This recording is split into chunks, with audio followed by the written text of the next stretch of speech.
नमस्कार शेतकरी मित्रांनो, आज दिनांक 5 मे 2026. मित्रांनो, हा आपला झेन आंबा वर्षातून 2 ते 3 वेळा येणारा, दिसायला केशर आंबा आणि खायला हापूस आंब्याची चव असलेला हा झेन आंबा. आपण हा एक छोटासा व्हिडिओ बघूया.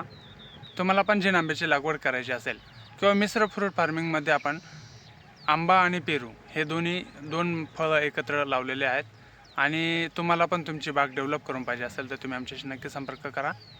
जसे की आता आपण इथे 3 एकरचा आंबा आणि 3 एकरचा पेरू एकत्र लावलेला आहे. झेन आंबा आपण यासाठी लागवड करतो की वर्षातून 2 ते 3 वेळा याचं उत्पन्न घेता येतं आपल्याला. आता आपण ह्या झाडांवरती खाली आंबे लागलेले आहेत आणि वरती इथे मोहर पण लागलेले आहे बघा.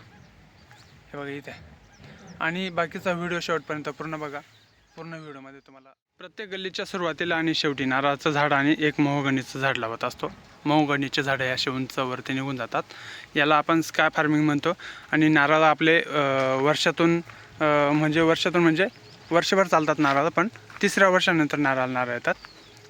आपण इथं मिश्र फ्रूट फार्मिंग करत असताना, मिश्र फळबाग शेती करत असताना सदाबहार पेरूची लागवड केलेली आहे आणि झेन आंबा लावलेला आहे. आता झेन आंबा बघा मित्रांनो, ह्या झाडांना खाली खूप सारे आंबे लागलेले आहेत. आपण पिशव्या लावलेल्या आहेत. आता हा बघा, हा आंबा आहे. आंब्याची साईज बघा इथून आपल्याला दिसते. तर हे आंबे खाली आंबे आलेले आहेत आणि ह्या झाडांना वरती आता मोहर पण फुटतो आहे बघा. तर मे महिन्यामध्ये आंब्यांच्या झाडांवर फक्त आंबे दिसतात. आपल्या आंब्यांच्या झाडांवरती नवीन मोहर लागलेला आहे. ह्याच झाडांना खाली कैऱ्या पण लागलेल्या आहेत. म्हणजे आंबा हार्वेस्टिंगला पण आलेला आहे.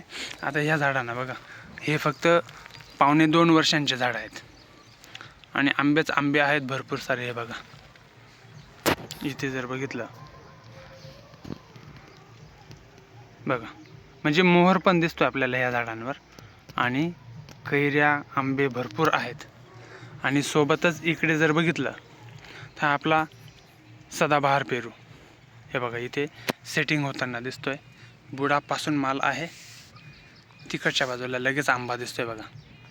हे जे पिशव्या लावलेल्या आहेत, आता हे पेरूचे झाडं आणि ह्या पेरूच्या झाडांच्या त्या पलीकडच्या बाजूला बघा लगेच मोहर पण दिसतो आपल्याला आणि आंबे पण दिसत आहेत.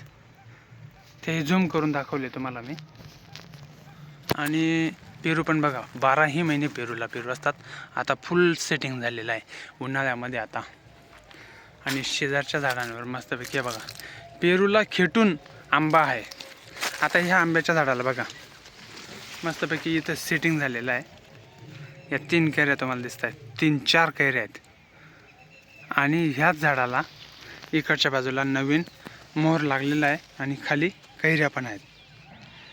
तर कैऱ्या मोहर खूप जबरदस्त छान उत्पन्न येतं. वर्षभर उत्पन्न घेता येतं आपल्याला. असेच नवनवीन व्हिडिओ पाहण्यासाठी माझ्या यूट्यूब चॅनलला सर्वांनी सबस्क्राईब करा, लाईक करा, जास्तीत जास्त शेअर करा. आणि तुम्ही नोकरीच्या माध्यमातून कुठे जर बाहेर असाल, तुम्हाला तुमची शेती डेव्हलप करून पाहिजे असेल तर नक्की संपर्क करा स्क्रीनवर दिलेल्या नंबरवर. मित्रांनो, आपल्याकडे शेती आहे, पाणी आहे, पैसा पण आहे, पण कुठल्या झाडांची योग्य झाडांची लागवड कशी करायची हे आपल्याला मार्गदर्शन मिळत नसते. तर त्यासाठी तुम्ही आम्हाला नक्की संपर्क करा. आणि आपण ह्याच झाडांची लागवड का करायची, तर याचं खास वैशिष्ट्य हेच आहे, वर्षातून 2 ते 3 वेळा आपल्याला उत्पन्न घेता येईल. धन्यवाद.